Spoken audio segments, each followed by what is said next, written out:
We are on our 5th and second last Vampire Academy book, Spiritbound, which means that this is our 5th annual Vampire Month. Well, maybe we'll actually have this out during Vampire Month, not like May like we have for the past few years. Maybe, but probably not.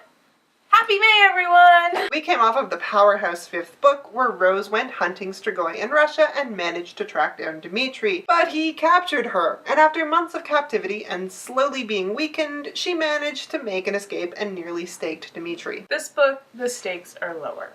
A lot lower.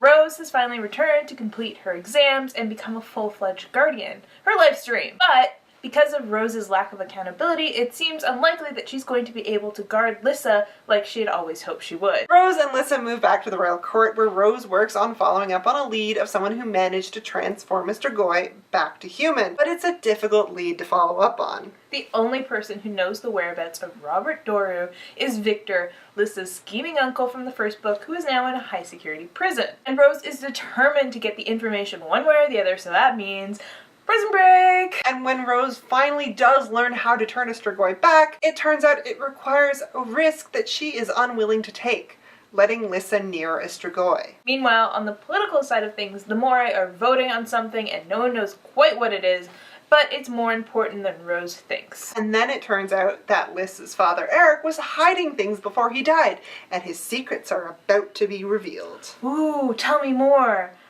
Or is it completely obvious the second Mead drops 2 hints about what it could be? All of these plots wound together into a novel that dragged on for me and just kept dragging. Whereas I didn't find it quite as much of a slog. For me, there was a long list of things that made this novel drag. Lissa and Christian bickering, the poor setup on the political conflict that requires drastic measures, Rose jerking around Adrian, which we will get to, and the fact that I felt the conclusion to the Dmitri-Rose love plot line is fairly obvious. The first 2 things didn't bother me as much as the Rose-Adrian-Dmitri love triangle. Adrian, poor guy, he is getting led left and right and straight to the slaughterhouse for broken hearts in this book. He helped Rose in the last book on the condition that Rose would give him a chance. Now, part of this is kind of his fault because he might have pressured Rose into dating him before she's completely ready, but mostly I blame Rose because she said yes, and when she feels her feelings for Dmitri getting in the way, she's not completely honest with Adrian. He is heading straight for Heartbreak Island,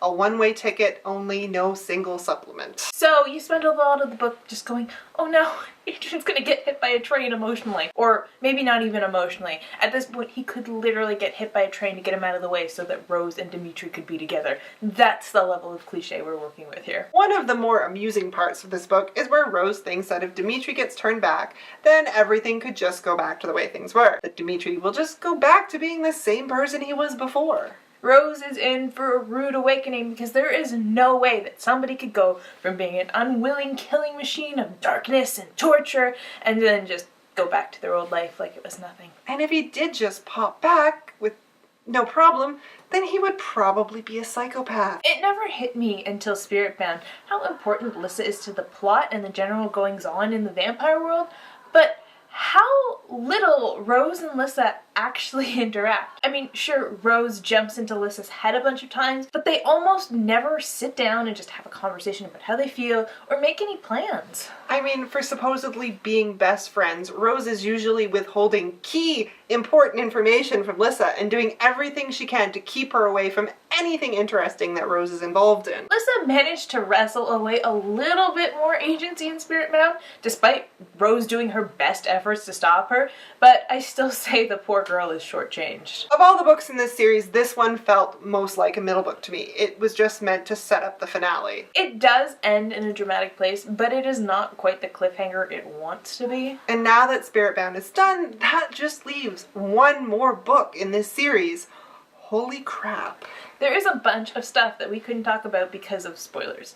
So check out our Spiritbound spoiler review to find out exactly why the Rose, Adrian, Dmitri love triangle was so frustrating, how Lissa managed to win back some agency, and just who might be getting executed for treason. Fun times. As for Spiritbound, I'm not sad it's over. Did I absolutely hate it? No. As for me, it was on par with the second book, where I'm sure stuff happened, but I can't quite remember what. And that's all for our review, so see you guys later in our spoilers review.